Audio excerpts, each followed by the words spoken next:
For those of you coming in, thank you so much for being here. I hope everyone was warm, stayed warm and cozy over the past couple of days. All right, why don't we kick it off? Thank you all so much for being here. My name is Laura Spector. I'm the resident artist at McGovern Center for Humanities and Ethics, and I'm welcoming you to the Arts and Resilience Lecture Series, where we invite artists to come in and talk about their original artwork.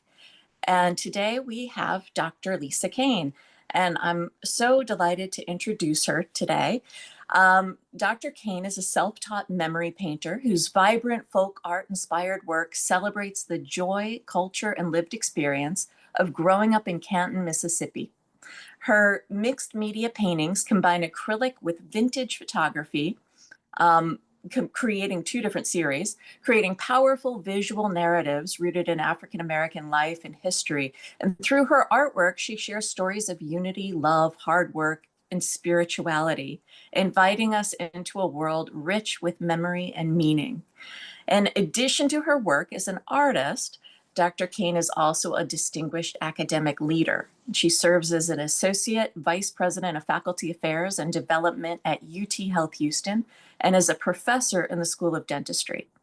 And not only am I honored to have her here as a friend and a peer in the art world, I'm also honored to have her today and excited to hear her speak about her work, her process, and the role her art plays in preserving memory and human connection. So without further ado, welcome, Lisa Cain. It's so nice to see you and have you here. Thank you, Laura. I am absolutely elated to be here today. I'm thankful to the leadership of the McGovern Center for Humanities and Ethics for allowing me to have this opportunity to share a very important part of my life, which is my art. So thank you for allowing me to spend this time with everyone today. So what I would like to do is to talk about art and to talk about my paintings and the connection that my paintings play in the role of who I am as an individual. When I think about art, art provides visual stimulation, information, can create a sense of awareness and well-being, and evokes thought and feeling.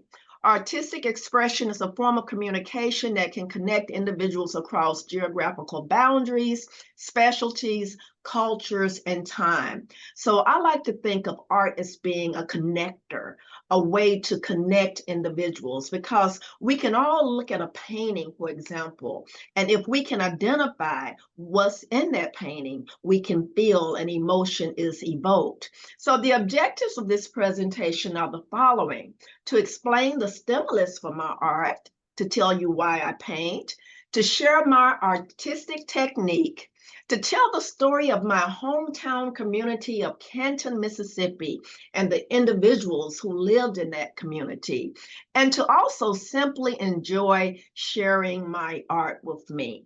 So these are the objectives for my presentation today. I am considered to be a folk art, a self-taught artist, meaning that I've never had an official art class or art lesson in my life. I'm also a memory painter, and I paint about growing up in Canton, Mississippi. You can see a picture here of one of the buildings in Canton and some of the different things that I have painted about. Now, Mississippi is my state, the state in which I was born. And every time I enter into Mississippi, when we drive, I look at that sign that says, "Welcome to Mississippi." It's like coming home again, because for me, Mississippi is home. I am a native of Canton, Mississippi. Canton was incorporated as the county seat of Madison County in 1834 and became a city in 1911. It has approximately around 12,000 inhabitants, individuals that live in the town. The wonderful thing about Canton is when you look at the buildings, Canton has retained some of the buildings from the original time during its establishment.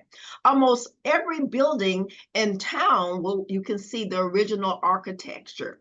You can see during Christmas how well lit.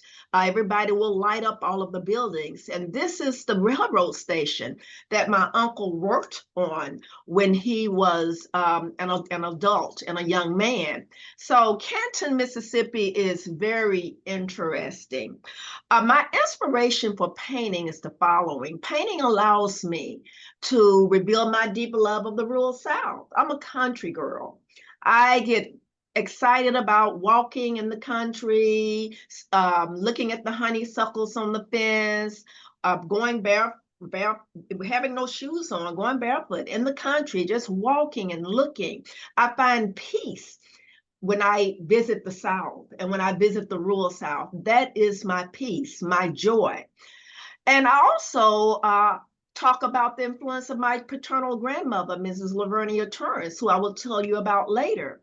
My painting allows me to tell the stories of individuals whose voices are now silent, people that you may never read about, see on TV, they've never been in the newspapers. Most of them, you will never ever know their name, but I'm happy to put their stories on canvas. It also reminds people and allows me to remind people of times that were simple in terms of technology, but value driven, to educate others about the culture and the traditions of the rural South, to reach out and connect with others.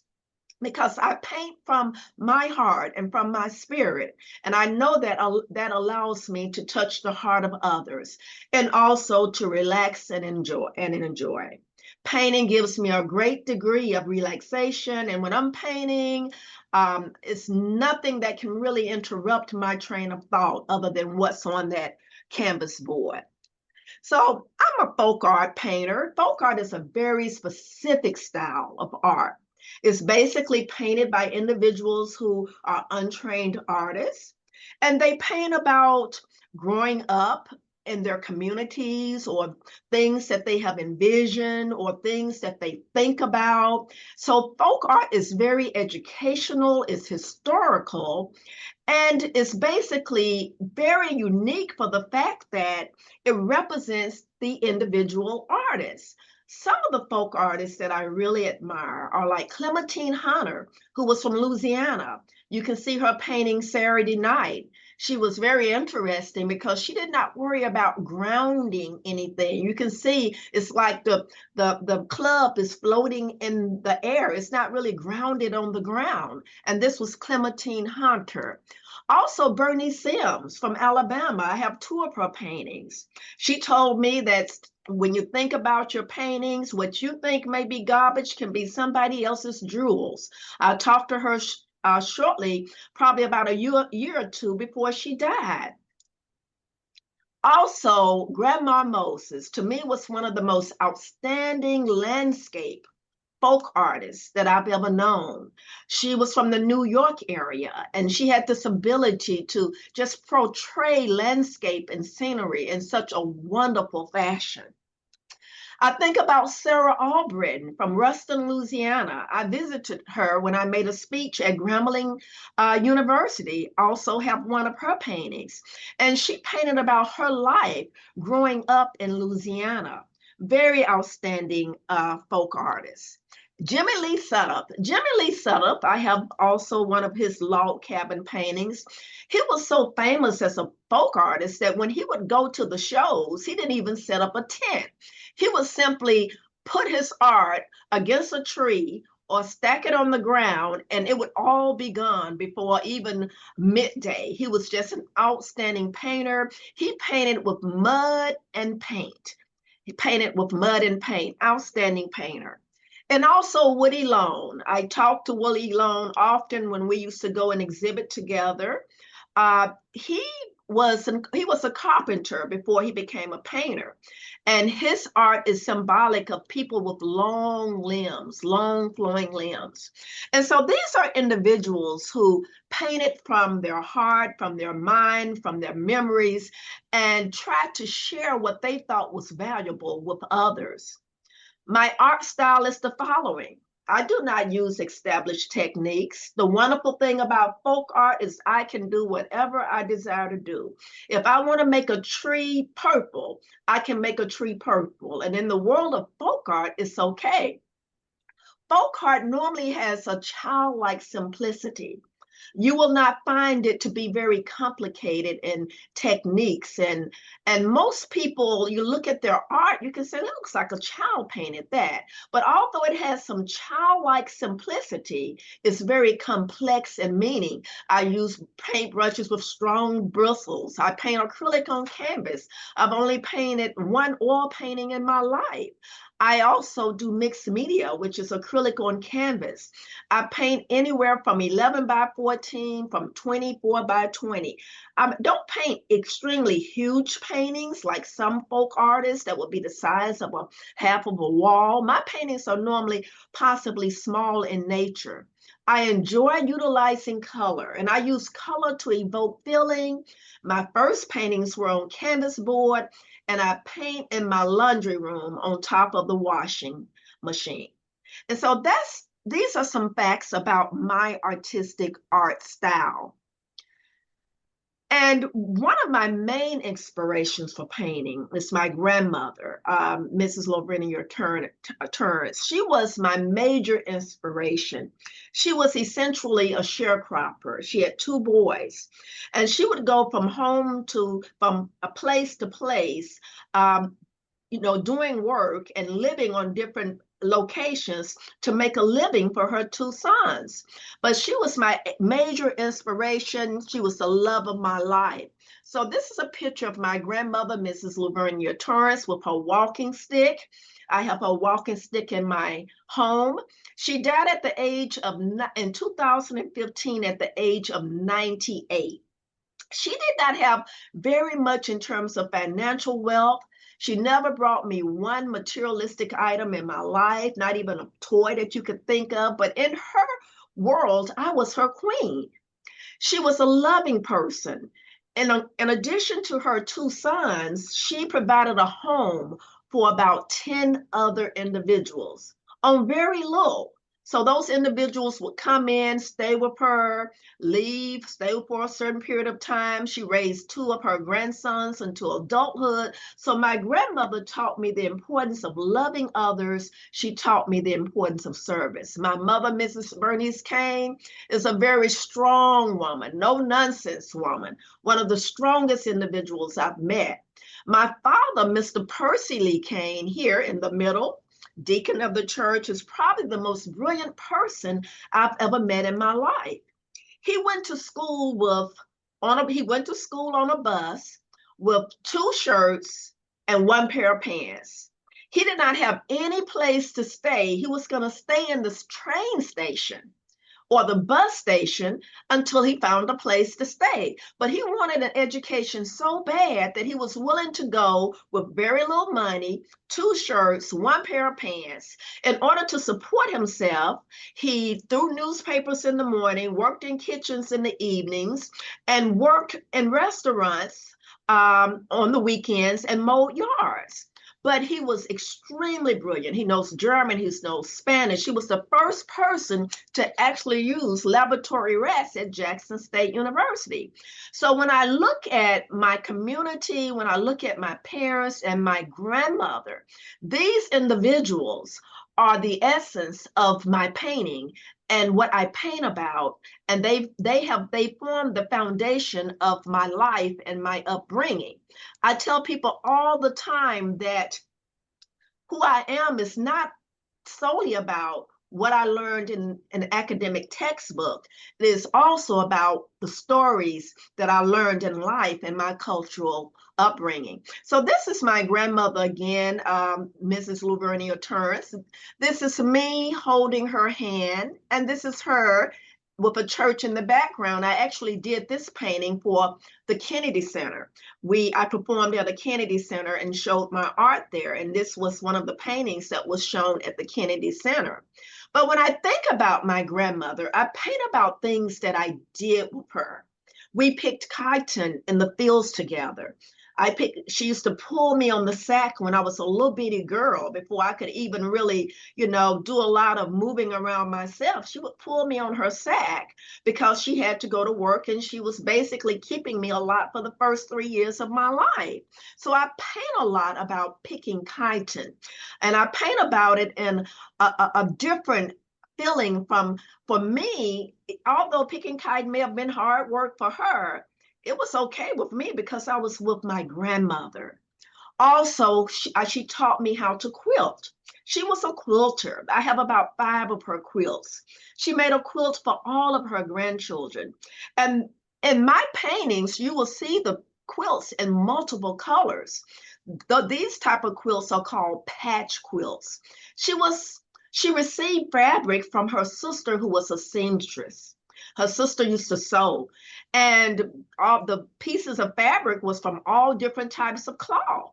And so nothing looked the same, and that's why she called it the patch quilt. This is another painting called The Quilters, showing me and my grandmother quilting together. So one of my favorite paintings to paint is the quilting painting. And in many of my paintings, you will see a quilt, which was a reminder of my grandmother.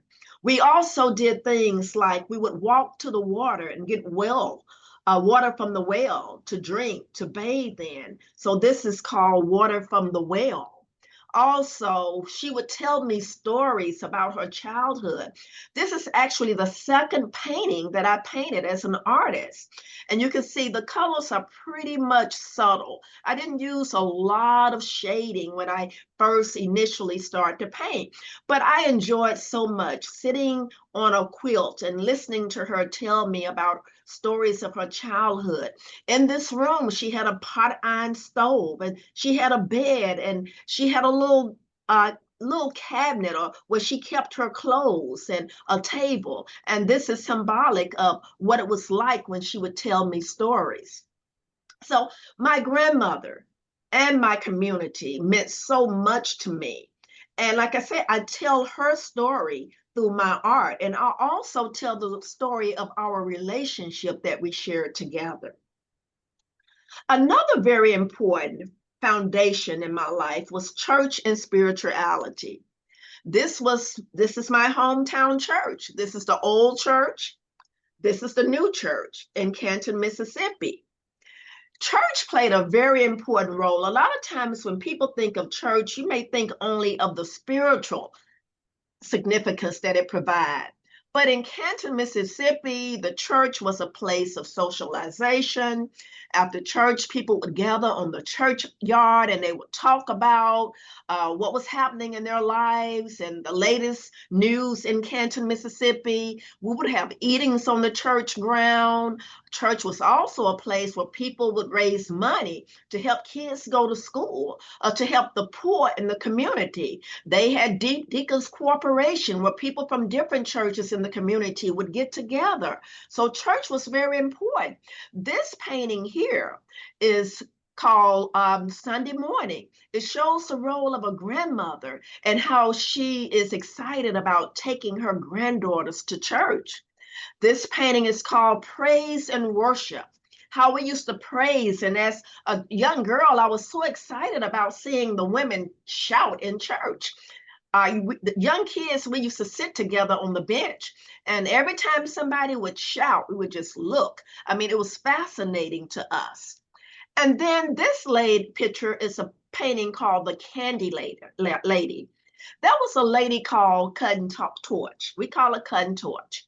What I remember about Cutting Torch is that she never spoke a word hardly, didn't say much. I cannot tell you anything that she said. But after Sunday school, she would have a basket or a stack of peppermint candy with a rubber band around it. And the kids would look forward to after Sunday school receiving a piece of peppermint candy. So even if some of us didn't really want to be in Sunday school, we knew that after Sunday school, we would get some candy. So she had her purpose. Although she didn't say a lot, I can't tell you anything she said. She still had her purpose. Also, I was baptized like this at the age of 9 in a pond. And so I put the traditions and the culture, like the country baptismal, on canvas. I was also excited about the fact that in our church, we would always think about people being born again, raising again, and going to heaven. My father used to tell me the story of how he would work they would work on in the cemetery, him and the other deacons, cleaning the graveyard, and they would be talking about who would rise up on the last day and go to heaven. And so I painted this painting in remembrance of the story that my father would tell me about the deacons and people on the last day going up and going to heaven. And this is called the rapture. So this is historical because this is something that I remember. It's a conversation that was held by many at my church. Also, Noah's Ark. I put this painting here because I can look at a painting and I can paint what I see. I painted a picture of Harriet Tubman, of Frederick Douglass by looking at the painting. But I'm not a very patient painter. So I don't do this often because I feel like the animals have to look like realistic. But this is actually a dog of someone's dog who had died. And they asked me to paint the Noah's Ark and to put the dog in there. And I painted this dog by actually looking at the picture that they gave me. So spirituality was very important. That it was a part of my foundation, a story that I tell, and a story that I like to paint about. Another very important topic that I paint about is social life. Social life included playtime. When I was a little girl, my grandmother had a house with a window on the side, and she would watch us play. All the kids in the neighborhood would come around and we would play football. We would play baseball. We didn't have internet. We did not have video at the time. We didn't watch a lot of TV. My grandmother, in fact, didn't even have a TV early on. And so we would just get out and have a good time playing and enjoying each other. And this was a form of social life. Also, the clubs. I call this the juke joint. This one is called the last chance because my father told me the story of a juke joint that people used to say that when you walked in, you may not walk back out. But I didn't remember that more so. I remembered it being a time of fun, of innocent fun, where people would get together, they would dance, they would laugh, they would talk. It was just a form of having fun, a form of socialization. This is also inside the juke joint. I've been in one once or twice in my life. You know, when remember at Jackson State University, they had a club in Jackson, and I went in there and looked in there, and I said, oh, okay, this is what people used to do. But you can see people of all ages just dancing, having a good time. They would sometimes fry catfish or just have a good time enjoying life. And then family reunions. I remember the family reunions where family picnics where we would get together and barbecue and eat and everybody in the family would tell stories and share memories and just have a wonderful time. And this is some of the things that we did to actually to socialize and to get together and to bond with each other as I was growing up in Mississippi. So a lot of the things that I paint are value driven, meaning that they emphasize unity, community, love, and being together with each other. Sunday dinner was a wonderful time. You can see the pastor coming here and the two sisters looking like, okay, which one of us? Hey, he's single, so we're looking. But my maternal grandmother was a wonderful cook. She cooked everything, and I have eaten everything from raccoon to possum to squirrel to chitlins to chicken, you name it. I have to turtle. I have had it all because we ate off of the land. And my maternal grandmother would cook, and everybody would come around on a Sunday evening and eat and have a wonderful time. The other thing that I paint about is work. I paint a lot about picking cotton. A lot of times people have a negative connotation with picking cotton, but in the community that I grew up in, it was considered to be a job. It was considered to be work, just as you go to your job and as you work today. So a lot of times you will see pictures about, because I did that with my grandmother. I picked cotton with her up until school age. And it was a way of making a living. So another thing we would do is the women in our community would teach the young ladies about how to do chores. So my mother used to teach me how to hang clothes on the line and how to wash clothes. Even when my mother got a washing machine, we still had a clothesline in the backyard because she said it's nothing as wonderful as seeing and smelling clothes that have been dried on the line. Also, chicken for dinner. My grandmother had a hen house, and any chicken that I ate was chicken that was in the hen house. She used to get mad at me because I used to enjoy running the chickens. Not proud about it, but I would get out there and I would run the little chickens. And she said, "Stop running my chickens. You're going to run the fat off my chickens." And then she didn't have to tell me but once or twice, but she would take the chicken and prepare it for dinner, and we would have chicken for dinner. But my maternal grandmother, my mother's mother, used to fish. And I would go fishing with her. We would go fishing with her and we would catch fish, and she would go and clean the fish and we would have the fish for dinner. My father told me that although people would consider them to be poor, that a lot of times he did not think about himself as being in poverty. Because if they wanted fruit, they went to the blueberry vine, or they went to the pear tree. If they wanted meat, they went fishing, or they had cattle or hogs or chicken, or they had a garden. So they knew how to survive within the community in which they live. And so in his world, they survived. So he did not really think of it as poverty. He just thought of it as this is how we live and this is how we survive. So, country life to me is so beautiful. When I think of country life, I think about how simple country life was, meaning that we did not have technology, we did not have a lot of movie theaters. We didn't have the internet. We didn't have the cell phone. But although we didn't have the cell phone, news traveled very fast. I mean, if you did something, the people down the in the neighborhood would find out about it within the next few hours or a day. News still traveled fast. But the thing about the art that I depict, they lived a simple lifestyle, but it was complex for the fact that they knew how to survive with the little that they had to survive on. So that was the part that was complex. But the lifestyle was simple, but the complexity was they knew how to survive with what they have. So to me, country life was beautiful. I mean, this is what I remember when I remember being on with both of my grandmothers, my paternal grandmother and my maternal grandmother and grandfathers. Life was beautiful. I mean, we enjoyed nature and we enjoyed being around and with each other. The next thing I want to tell you about is my mixed media. I tell people that in order to understand my mixed media, you have to understand and see my folk art.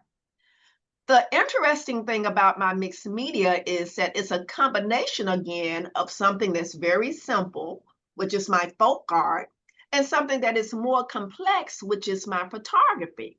When I think about the traditional folk art that you saw a few minutes ago, a lot of times people say that art makes them smile. It tells a story, you see a scene. But when I think about mixed media, people tell me that you're drawn more to the individuals and what they're feeling and what they're thinking. This painting is actually called Generational Wealth. And it is on the book cover of a book by Remika Bingham Risher. She won the Los Angeles Book Prize for poetry. And she was hoping she would win the Pulitzer Prize. But she and I created this together. I talked to her. The painting was actually about her two grandmothers that you see depicted here and her relationship to her grandmother. She loves to joke with me about her contribution is the blue in the sky. Because when I finished the painting, she said, I think the sky needs some blue in it. And so I placed the blue in it. And so she's happy about telling people about that. But in my mixed media, I use color to depict emotion. This painting is called Tired, but you can see here how the sky is kind of red, orange, yellow. It's deep feeling, deep emotion what this lady is feeling. She's holding her shoes, probably has been working all day and tired. And again, you can see the quilt, which is symbolic of the love and the time that I shared with my grandmother. This painting is called The Water Bucket. This was actually based on a story that my father told me. Here you can see different individuals, and each individual was each person who was individually placed. And I get my art from two places: Smithsonian Open Access, Library of Congress, places that are the art is, the photography is not copyrighted, public domain. So I'm very careful. And now I've even started using AI. I have to tell you about that. But this little boy here wants to drink from this water bucket. But my father said in his day, you couldn't drink from the water bucket until you became of age, of 18. People would, the water bucket would sit on the porch or be hanging from the porch. It would have a dipper in it, and that dipper would have snuff stains on it.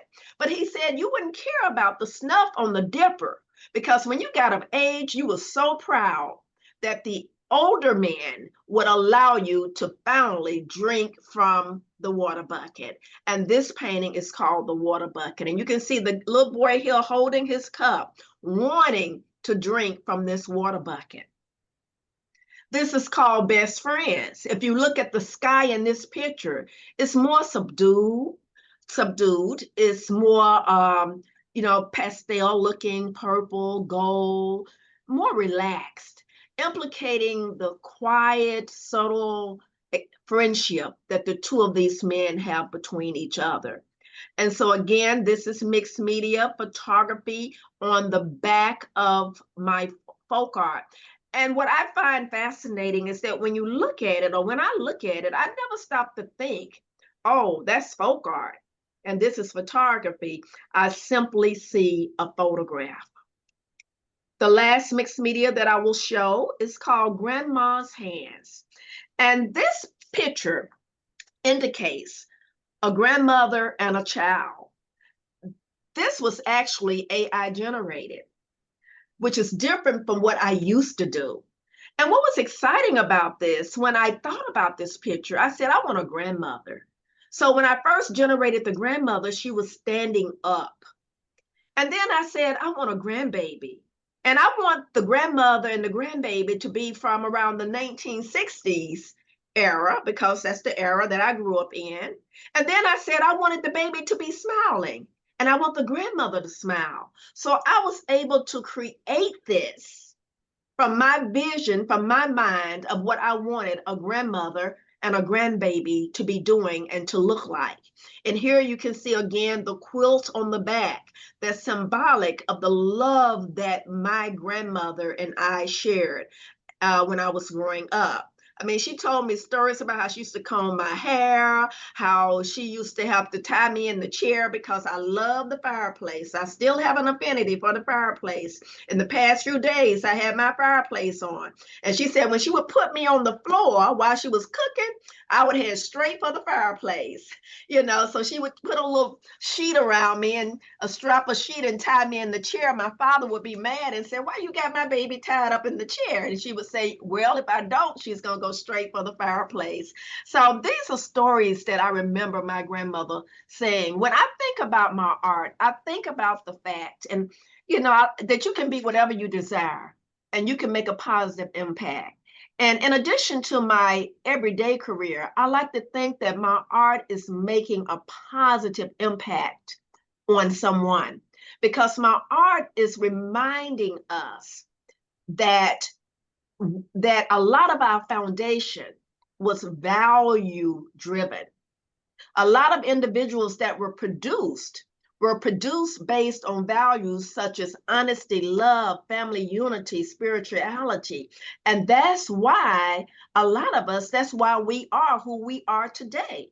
I am who I am today because of my foundation in Canton, Mississippi. I am who I am today because of the hands that picked chitin in the chitin fields of Canton, Mississippi, that instilled in me the importance of loving and serving others. So when I think about my art, I create.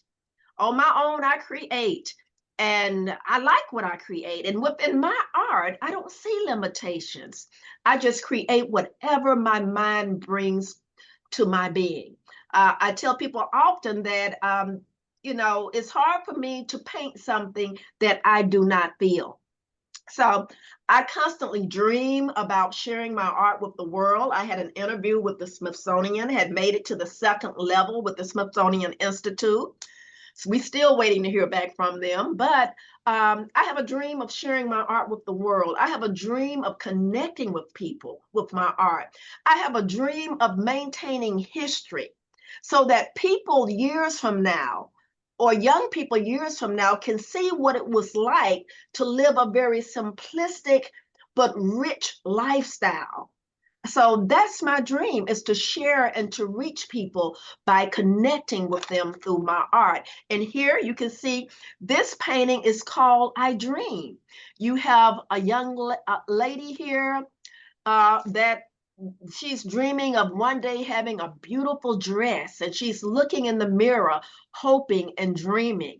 And so my art, like I say, is part of my dream. And that dream is to share my art with the world and to share my art with others. So this is a picture of one wall of the gallery in my home. At my last count, I have between 90 and 100 paintings that I have painted over the years since 1996. This is one wall. In fact, every wall in this room is filled from the top of the ceiling to the floor with art. And then my living room with the dining room is also filled with art. And then I collect art. Some of the individuals that I showed you earlier, I collect art. But this is my joy. This is a gift that I feel like I have been given to share with the world. And this is an indication to those of you who are online that if you sing, if you if you quilt, if you dance, if you paint, whatever artistic talent you may have, photography, that you can do it. You can have your career, but you can also embrace that holistic part of you, that creative part of you that you desire. And both parts, your academic career and that creative side of you, can also make positive impact. When I first started out, I was not shy about sharing my art. In fact, I contacted two of the most well-known galleries, folk art galleries in the United States, and asked them, will you show my art? I figured the only thing that they could say would be no. And they said yes. Okay. And that really, really excited me. So you can do it. You can do and be whatever you desire to be.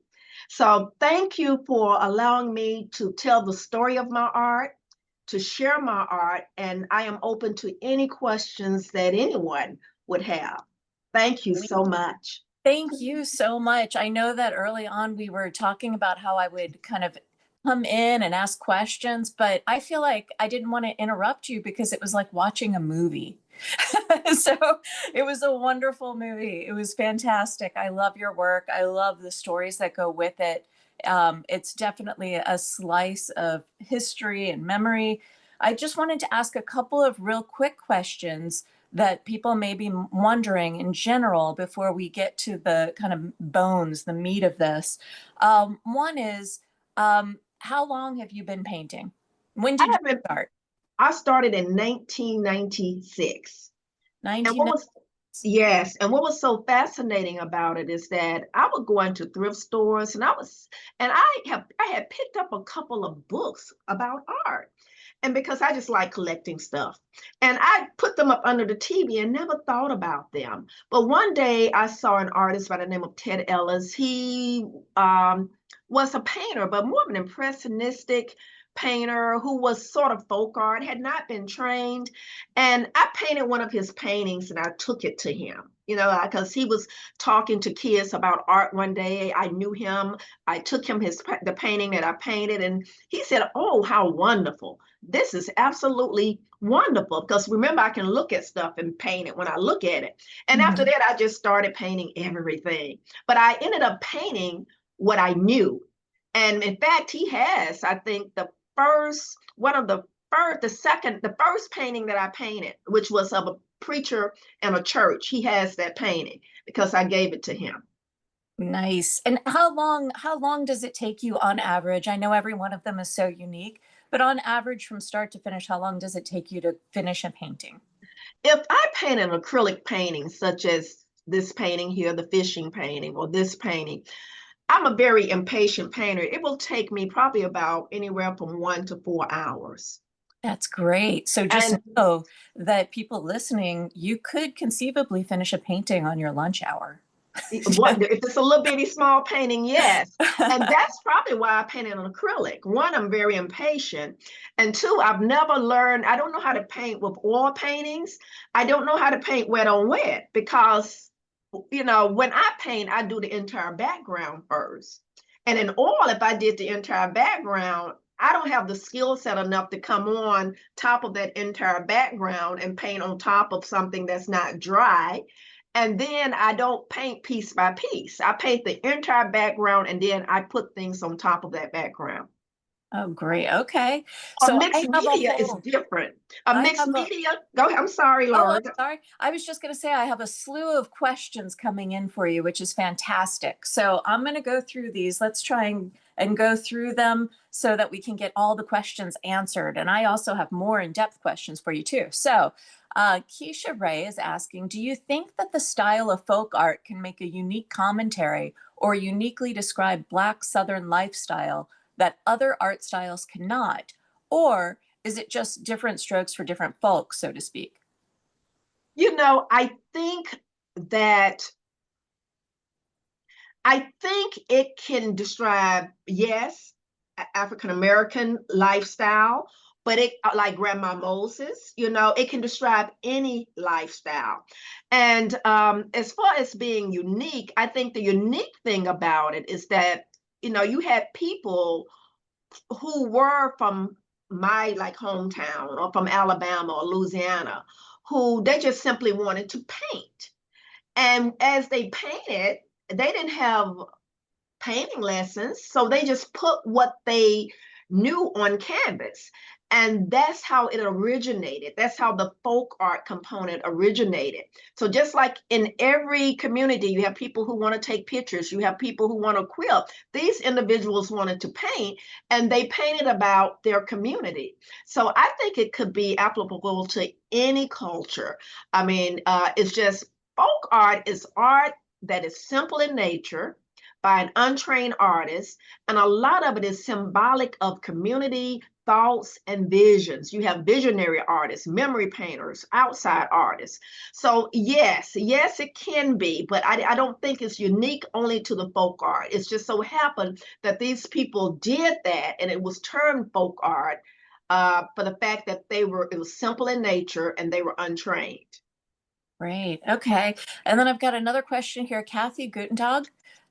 This was so amazing and inspirational. Thank you so much for sharing your story and your art. Do you sell your paintings? Yes, I do. I sell my paintings. I have a website. I've had my paintings in about 12 galleries throughout my life, in museums. I have two museums that hold my paintings now. I have an art show coming up on February the 7th at the Red Bud Art Center. So I do sell my paintings. Yes. And I do want to plug that Redbud Art Center. It's a gallery in the Heights. And what day is that on again?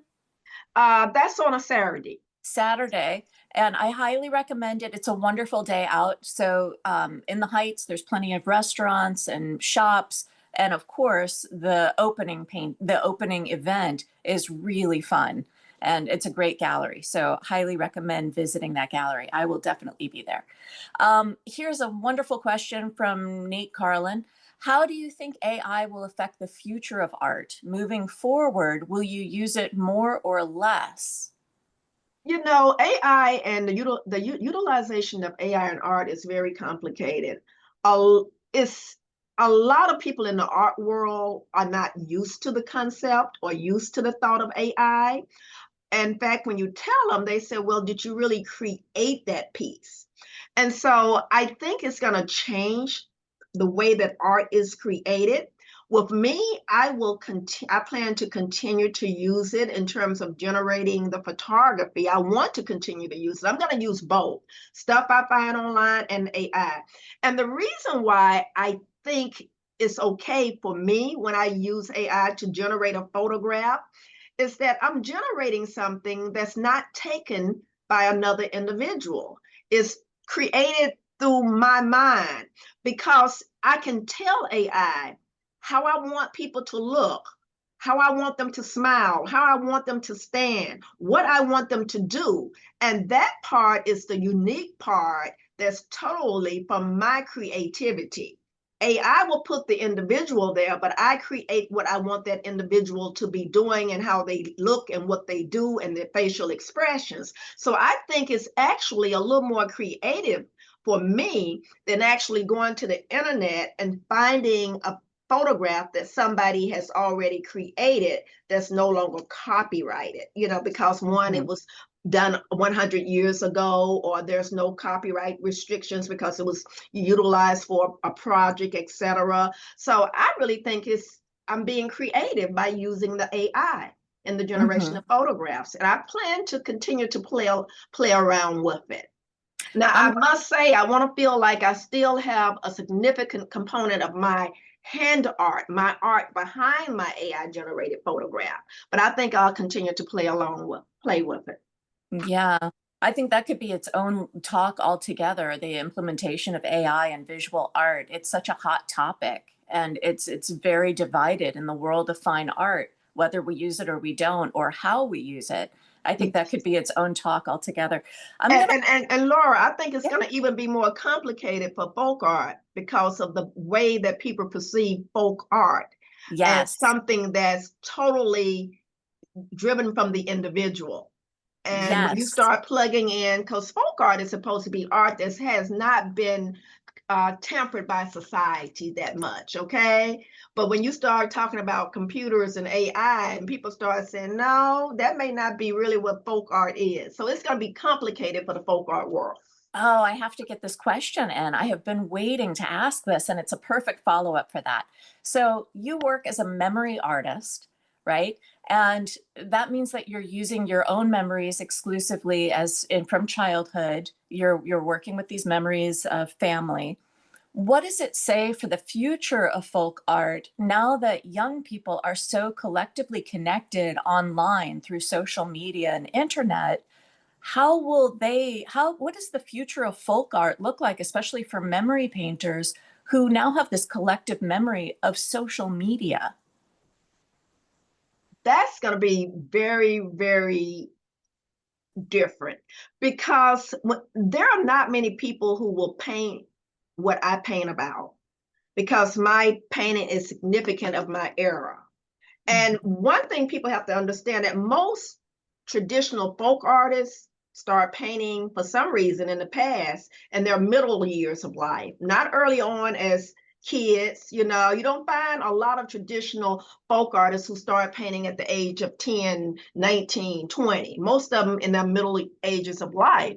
So when I think about folk art going forward, and this is something that I have not even heard even the folk art world talk a lot about. What will it look like? I have a feeling that there will be people who will paint and that Mhm. they will paint about their community and their lifestyle and what's going on.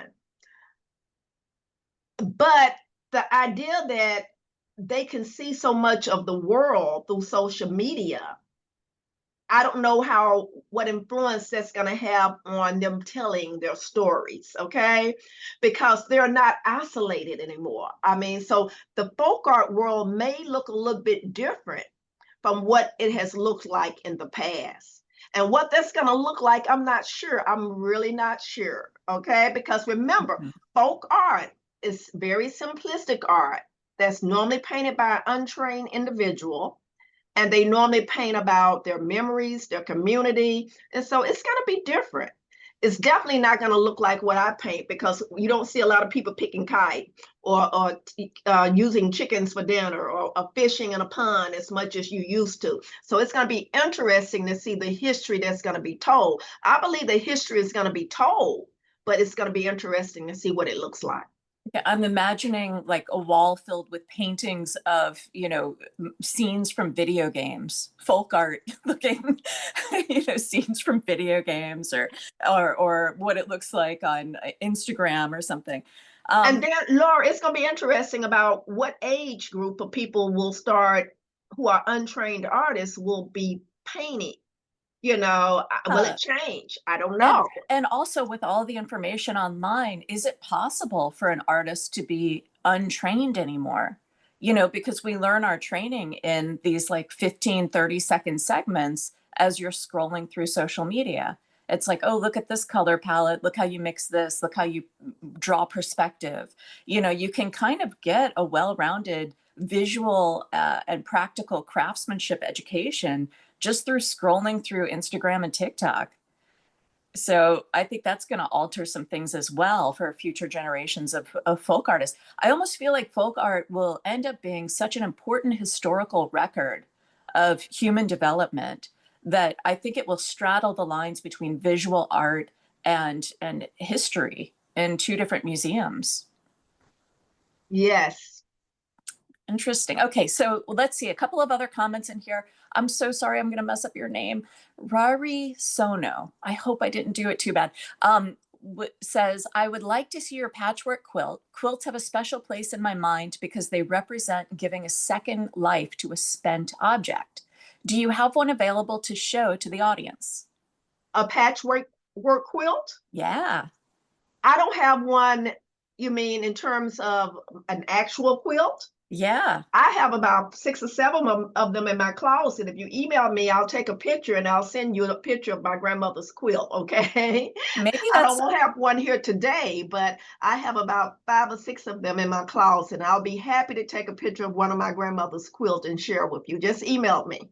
maybe that's something you can show at your exhibition. That would be a really wonderful extra to bring to the show and just have hanging somewhere.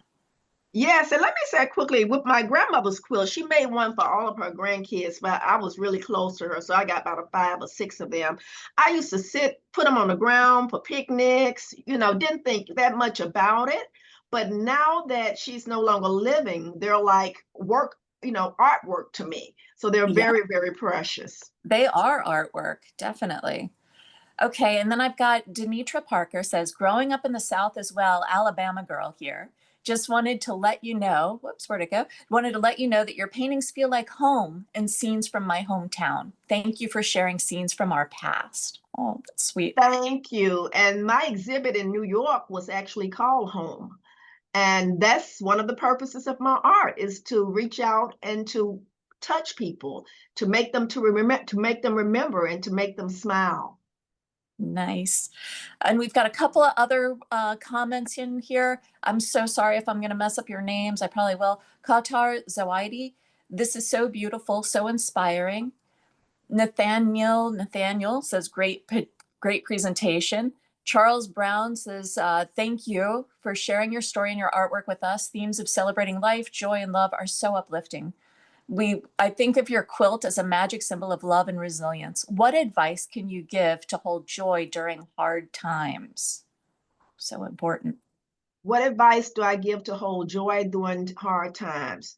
My advice is to think still of how blessed you are, and that no matter how hard times are, you are still here for some reason to tell your story. and that you still can impact others, regardless, whether it's just a smile or hello or reaching out to say, how are you doing? You still have the ability to impact others. And that seasons come and go and hard times will pass, but you just keep hoping and think about the fact that there are some others who may have harder times than what you have had, or that may have it harder, but they have made it. They are surviving, and you can do it, and you can still survive. Just to keep holding on. Even if it's nothing but walking outside and looking at a flower. There are some people who are not even here to be able to do that today. You can walk, you can talk, you can communicate in some form of fashion. So we're blessed. The fact that we're here to still be here to tell our story is hope. And we're blessed. We're blessed to be here. Yeah, beautiful. I love that your work brings so much joy to so many people. J.R. Bright says, I truly enjoy how you use your art to bring light to the memories of your childhood. You inspire me to continue developing my own skills as a woodwork artist, self-taught. Yes, and JR, your pens are awesome. I have one, okay? He does wonderful, beautiful Oh woodworking and yeah, pens. So, I remember meeting JR. yes, so Yeah, thank you. Thank yeah, you, beautiful JR. pens. Yes. Priyanshi Ritwick says, Dear Dr. Cain, thank you for sharing your passion and expertise with the compelling personal narrative. You are such an inspiration. Thank you. Thank you. Thank you. And I'm inspired by all of you, so thank you. I absolutely agree.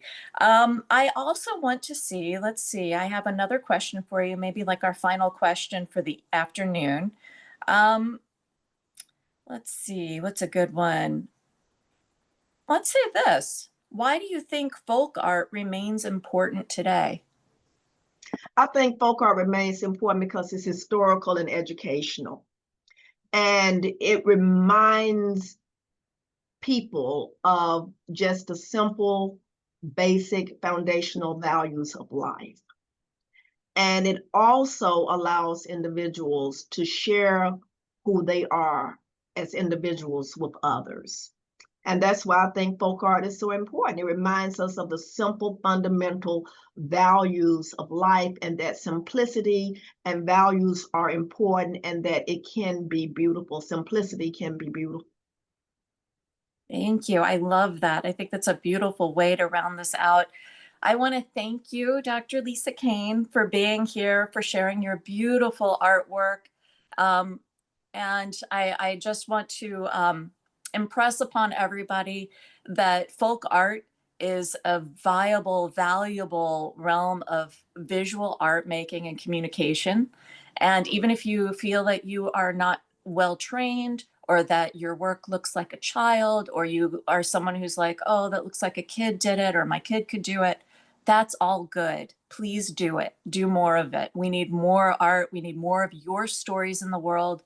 And they don't need to look perfect. You don't need to be a Rembrandt. You can be a peer to Lisa Cain. And I think that that's valuable and beautiful, and we need more of it. So Lisa Cain, thank you so much for spending your afternoon with us and sharing your beautiful work. I admire you and your art. Thank you. I could talk about my art for the next 2 hours. So thank you so much. And thanks Let's to do it. everyone who took time out of your lunch time or out of your day to just share with me and to allow you to tell my story. Thank you. We can all tell our stories. Thank you so much. Thank you so much. Take care, everybody. See you next time.